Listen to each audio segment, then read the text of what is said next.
तो आज हम MIQ बुकलेट में बेसिक कॉन्सेप्ट ऑफ ऑर्गेनिक शुरू कर रहे हैं और इसके अंदर पहला क्वेश्चन आ रहा है, बहुत ही आसान। आपको जो कार्बन मार्क करी हुई है उन सब की आपको हाइब्रिडाइजेशन निकालनी है, तो आप कॉन्सेप्ट रिवाइज कर लो। कार्बन अगर एक भी पाई बॉन्ड नहीं बनाता तो sp3 है, एक पाई बॉन्ड बनाए तो sp2 है, और दो पाई बॉन्ड बनाए तो sp होता है। आप देख सकते हो ये कार्बन दो पाई बॉन्ड बना रहा है, so this carbon is sp। ये वाली कार्बन भी दो पाई बॉन्ड बना रही है, ये भी sp हाइब्रिडाइज है। जो थर्ड नंबर की कार्बन है वो सिर्फ एक पाई बॉन्ड बना रही है, तो ये sp2 है। फोर्थ कार्बन भी एक पाई बॉन्ड बना रही है, ये भी sp2 है। फिफ्थ कार्बन कोई भी पाई बॉन्ड नहीं बना रही है, ये sp3 है। लिखो, नोट करो, सवाल पूछो।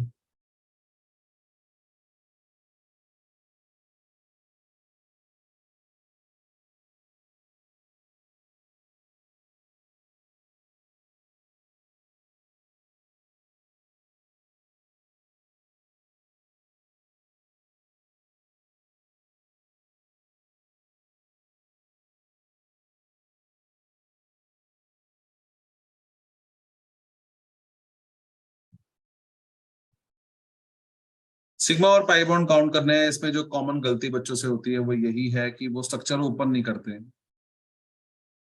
तो every dot is a carbon, carbon में एक फोर बॉन्ड, जितने शॉर्ट उतने हाइड्रोजन।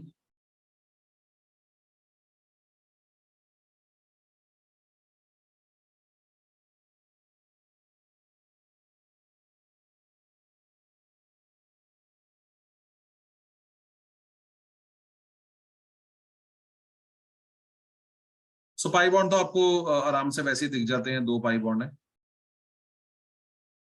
सिग्मा बॉन्ड आप काउंट कर सकते हो, एक, दो, तीन, चार, पांच, छ, सात, आठ, नौ, 10, 11, 12, 13 और 14। सो 14 सिग्मा बॉन्ड है।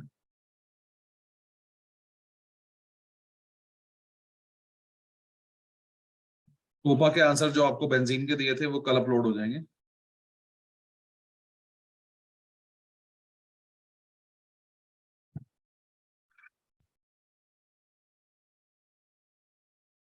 स्कूल की छुट्टियां जो मिलेंगी तैयारी के लिए, उसमें ओपा नहीं करने, उसमें सिर्फ आपको RPA करने हैं। अभी भी वक्त है, आपके एग्जाम 15 को है, 20 को है, 25 को है, 30 को, जिसके भी लेट है, रोज RPA करना शुरू कर दो। एक बार RPA करना जरूरी है, चाहे वो एल्केन है, एल्कीन है, बेंजीन है, तभी रिएक्शन स्टक करेंगे।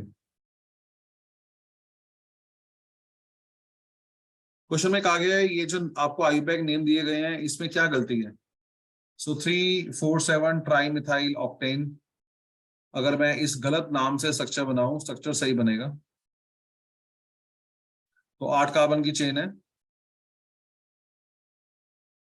नंबर 3 पे मिथाइल लगा हुआ है, नंबर 4 पे मिथाइल लगा हुआ है, और नंबर 7 पे मिथाइल लगा हुआ है। Now why it is a wrong IUPAC name. It is a wrong IUPAC name क्योंकि एल्काइल ग्रुप को इन्होंने नंबर ज्यादा दिया हुआ है। लोएस्ट लोकेंट रूल यहाँ पे फॉलो नहीं हुआ।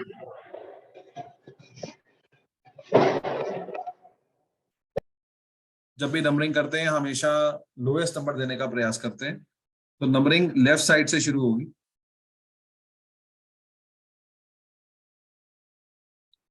तो करेक्ट नेम हो जाएगा 256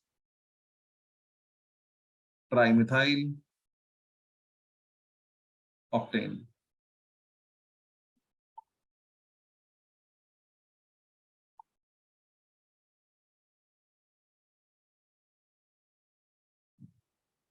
सो ये नेम रॉन्ग था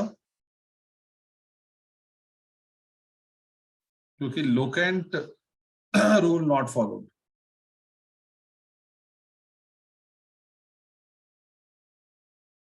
सर एक बार पिछला पेज दिखाना।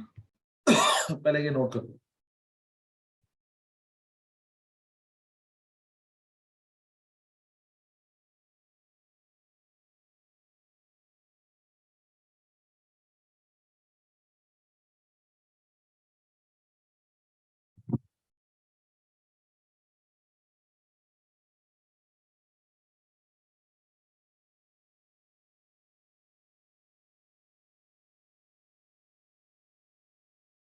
क्या देखना है इस पे आपको?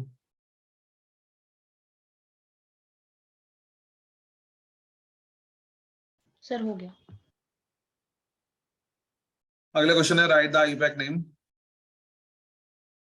तो यहाँ पे एल्कोहल भी है और एल्कीन भी है, और एल्कोहल जो है हमारा प्रेफर्ड ग्रुप है। हम नंबरिंग ऐसे करेंगे ताकि एल्कोहल को नंबर कम मिले। सो साइक्लो 6 कार्बन की चेन है हेक्स, 2 पे इन, 1 पे ऑल।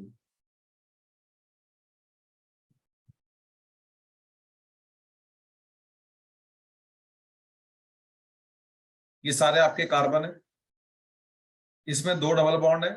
आप नंबरिंग ऐसे करो ताकि डबल बॉन्ड को नंबर कम मिले। सो 5 कार्बन की चेन है paint penta, 1 3 dine.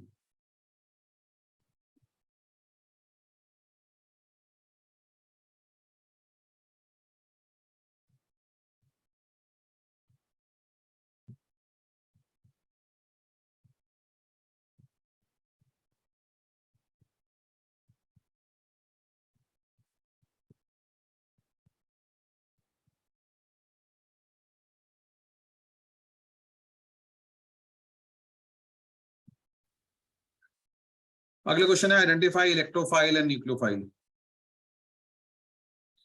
So C2H5O minus, N for negative, N for nucleophile. तो ये न्यूक्लियोफाइल है क्योंकि इस पे नेगेटिव चार्ज है। ये अमीन है, इसमें नाइट्रोजन पे लोन पेयर है, ये आपको खुद ढूंढना होगा। This is again nucleophile. Nucleophile is somebody who is electron rich having lone pair. BF3 is electrophile क्योंकि ये इलेक्ट्रॉन डेफिशिएंट है, इनकम्प्लीट ऑक्टेट। अब जैसे एग्जाम में आपको रीजन देके नहीं आना, आपसे सिर्फ पूछा हुआ आइडेंटिफाई करो, आप आइडेंटिफाई करो।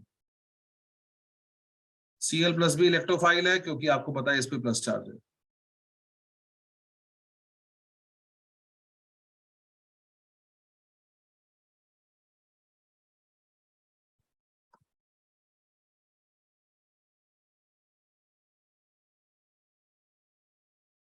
इलेक्ट्रोफाइल और न्यूक्लियोफाइल हमारे ऑर्गेनिक में अटैकिंग स्पीसीज होते हैं जो कार्बन के कंपाउंड्स पे अटैक करते हैं। न्यूक्लियोफाइल इलेक्ट्रॉन रिच होता है, उस पर या तो नेगेटिव चार्ज होगा या लोन पेयर होगा। इलेक्ट्रोफाइल इलेक्ट्रॉन डेफिशिएंट होता है, उस पर या प्लस चार्ज होगा या इनकम्प्लीट ऑक्टेट होगा।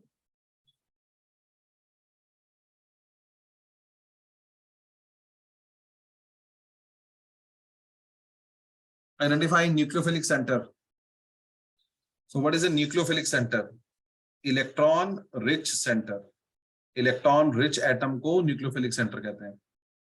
सो आपको पता है ऑक्सीजन और कार्बन में से कार्बन कम इलेक्ट्रोनेगेटिव है और ऑक्सीजन ज्यादा इलेक्ट्रोनेगेटिव है। तो ये जो ऑक्सीजन है this is basically nucleophilic centre.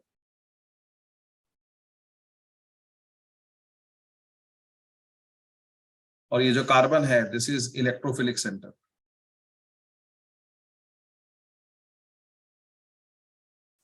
So nucleophilic centre क्या होता है? वो एटम जो इलेक्ट्रॉन रिच है। इलेक्ट्रोफिलिक सेंटर क्या होता है? एक ऐसा एटम जो इलेक्ट्रॉन डेफिशिएंट है, उसी को इलेक्ट्रोफिलिक सेंटर कहते हैं।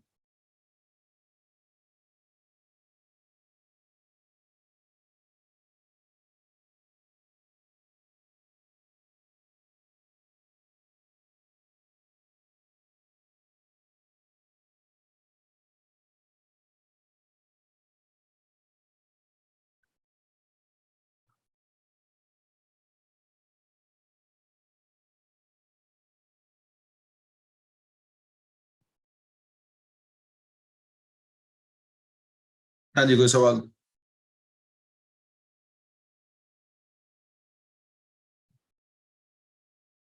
अगला आ रहा है Y nitro group in B molecule is less effective in stabilising the carbo anion. So carbo anion दुख का कारण नेगेटिव चार्ज। सुख कैसे आएगा जब ये नेगेटिव चार्ज कम हो जाएगा? नाइट्रो कैसा ग्रुप है? इलेक्ट्रॉन विड्रॉइंग ग्रुप है। ये क्या करेगा? ये इस माइनस चार्ज को कम करने का प्रयास करेगा। तो नाइट्रो ग्रुप तो यहाँ भी लगा हुआ है, हाँ, लेकिन यहाँ पे दूर लगा हुआ है, और आपको पता है इंडक्टिव इफेक्ट जो होता है उसका प्रभाव दूरी के साथ घटता जाता है। उसका प्रभाव दूरी के साथ घटता जाता है। जैसे आप देख रहे हो सीरिया में, और वहां पे आज इतना बड़ा भूकंप आया और दिल्ली के पंखे भी नहीं हिले, क्योंकि डिस्टेंस के साथ भूकंप का प्रभाव कम हो जाता है। तो नाइट्रो ग्रुप कार्बन आयन से दूर लगा हुआ है, इसीलिए यहां तक आते आते इसका प्लस चार्ज का प्रभाव काफी कम हो जाएगा। तो ए मोर स्टेबल है। उसका कारण ये है क्योंकि nitro group is able to reduce negative charge more effectively. यहां पे नाइट्रो ग्रुप कामयाब नहीं हो पा रहा क्योंकि वो दूर लगा हुआ है, तो ज्यादा चार्ज वो कम नहीं कर पाएगा। दुख का कारण नेगेटिव चार्ज है, नाइट्रो इस दुख को कम नहीं कर पाएगा बिकॉज वो दूर लगा हुआ है।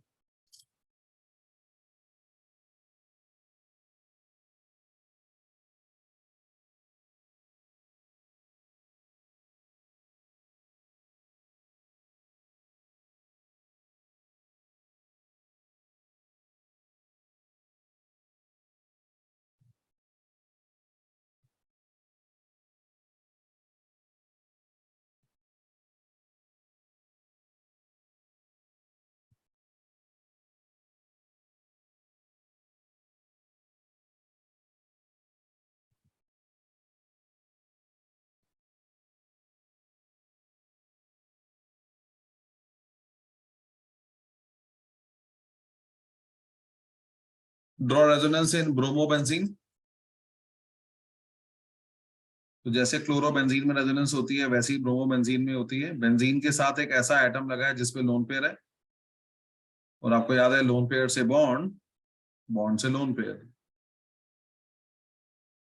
इस फिलॉसफी पे आप काम करोगे।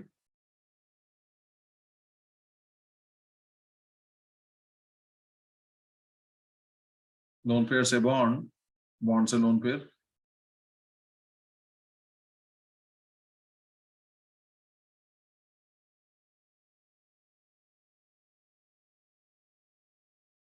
लोन पेयर से बॉन्ड, बॉन्ड से लोन पेयर।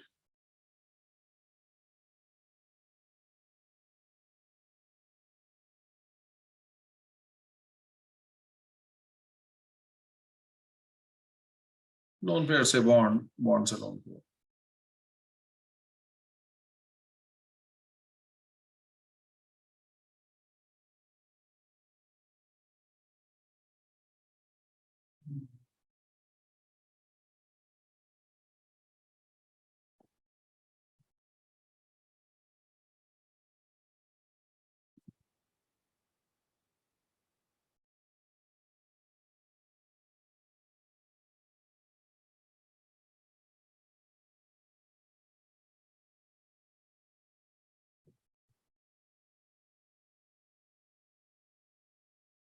तो जो रेजोनेंस आपने बनाई है ये प्लस आर रेजोनेंस थी, क्योंकि इससे बेंजीन पे इलेक्ट्रॉन डेंसिटी बढ़ी है। ये साइनोबेंजीन है, और आपको पता है ये माइनस आर का केस होता है। नाइट्रोजन ने कार्बन से इलेक्ट्रॉन छीने, कार्बन ने बेंजीन से इलेक्ट्रॉन छीने।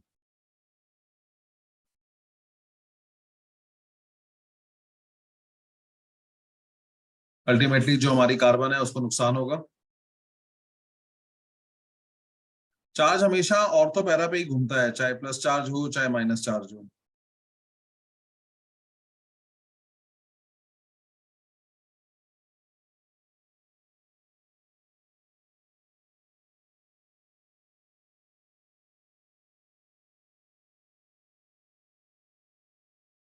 आखिरी में नाइट्रोजन ने कार्बन को इलेक्ट्रॉन वापस कर दिए, कार्बन ने बेंजीन को इलेक्ट्रॉन वापस कर दिए।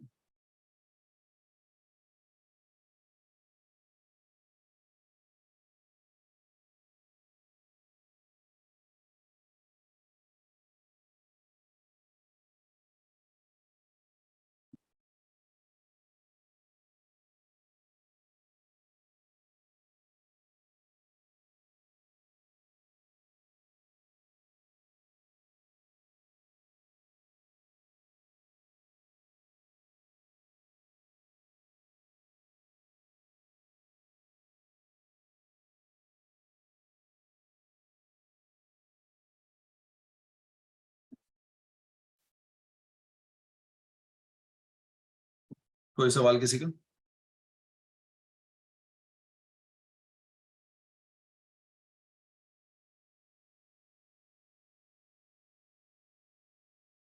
ये -R रेजोनेंस का केस कहलाता है, क्योंकि इस प्रकार की रेजोनेंस से बेंजीन पे इलेक्ट्रॉन डेंसिटी घटी है।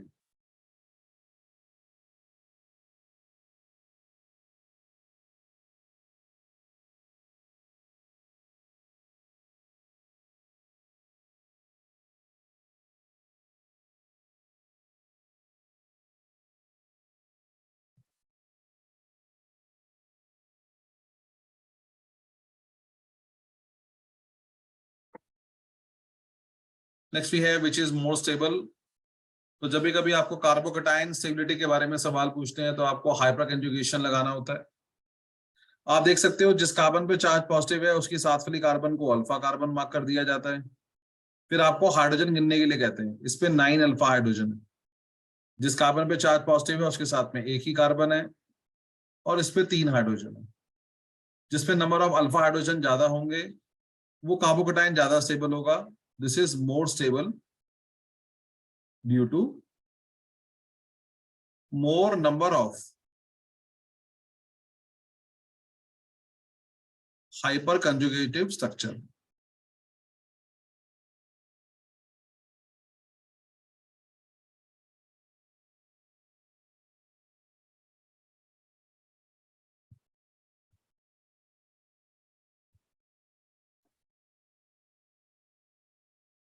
सर जितने अल्फा हाइड्रोजन होता है उतने हाइपर कॉन्जुगेटिंग स्ट्रक्चर बनते हैं। वैसे कहा जाता है +1, मतलब जितने अल्फा हाइड्रोजन होते हैं ना उससे एक ज्यादा बनता है, क्योंकि एक तो ये खुद ही हो गया ना स्ट्रक्चर। हाँ इसलिए माना यह जाता है जितने अल्फा हाइड्रोजन है +1।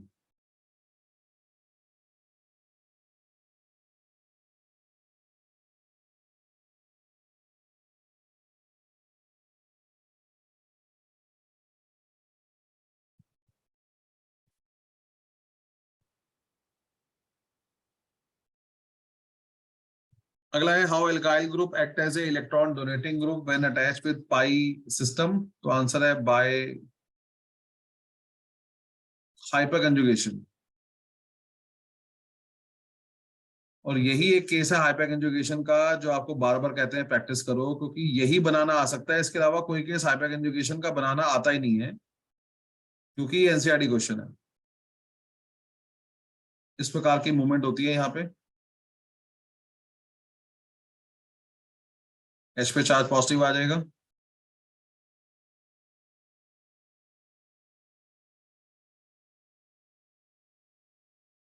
और इस पे चार्ज नेगेटिव आ जाएगा। फिर एक एक करके हाइड्रोजन कुछ समय के लिए अपने ऊपर प्लस चार्ज पकड़ेगा।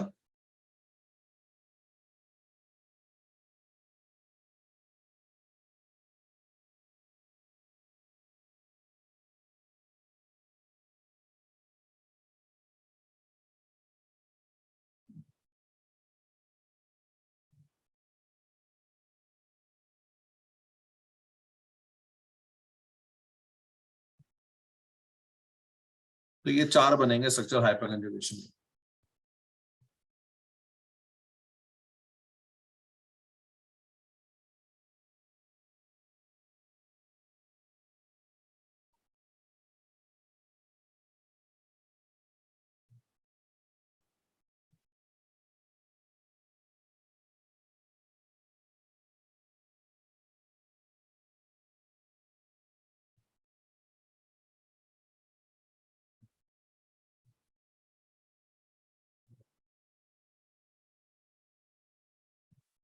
कोई सवाल किसी के मन में?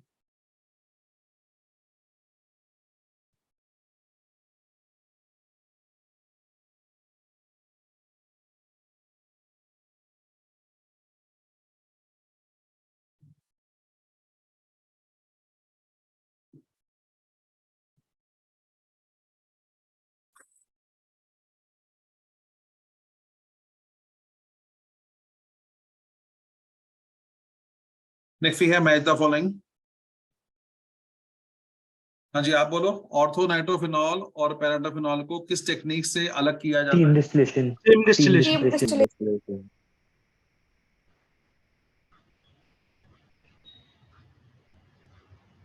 soap and glycerol, Vacuum distillation. Vacuum distillation.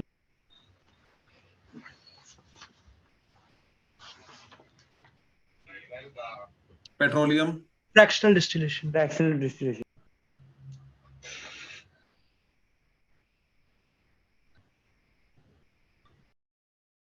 Simple chloroform, distillation. aniline, Simple distillation. normal distillation.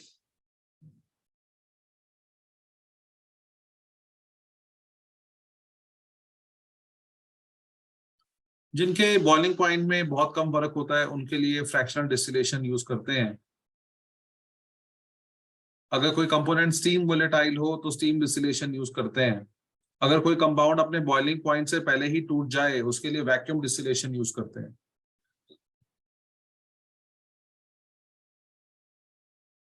हाँ जी, name the stationary phase in paper chromatography. Water absorbed. Water absorbed on sheet. अभी भी एब्जॉर्ब बोल रहे हैं कई बच्चे, water absorb on surface of paper, not absorb. Column chromatography, Silica gel. Silica gel.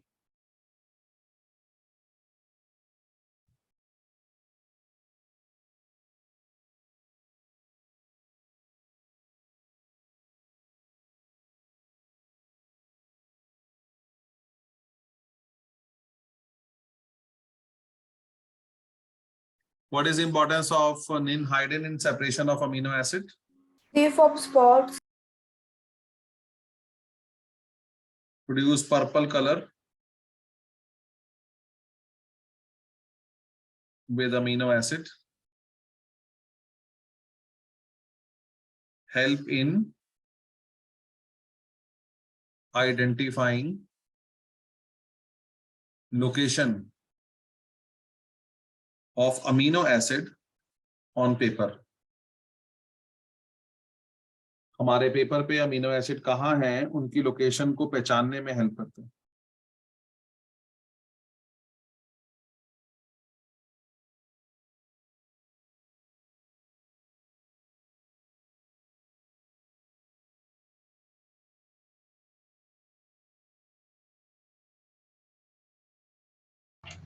Sir एक बार बी पार्ट दिखा दो।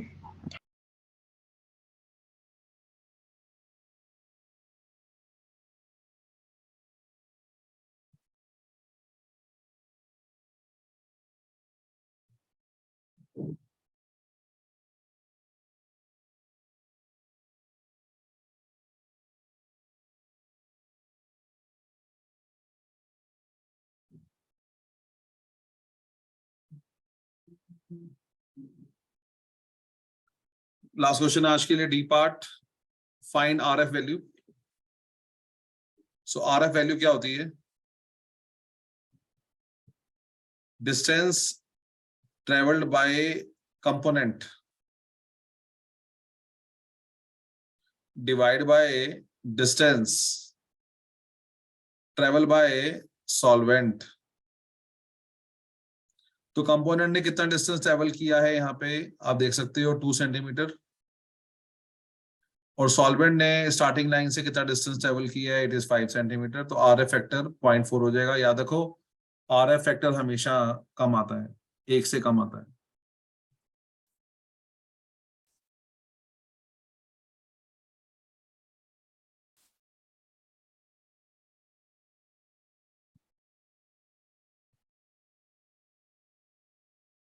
बाकी बचे हुए क्वेश्चन अगली क्लास में कवर अप करेंगे।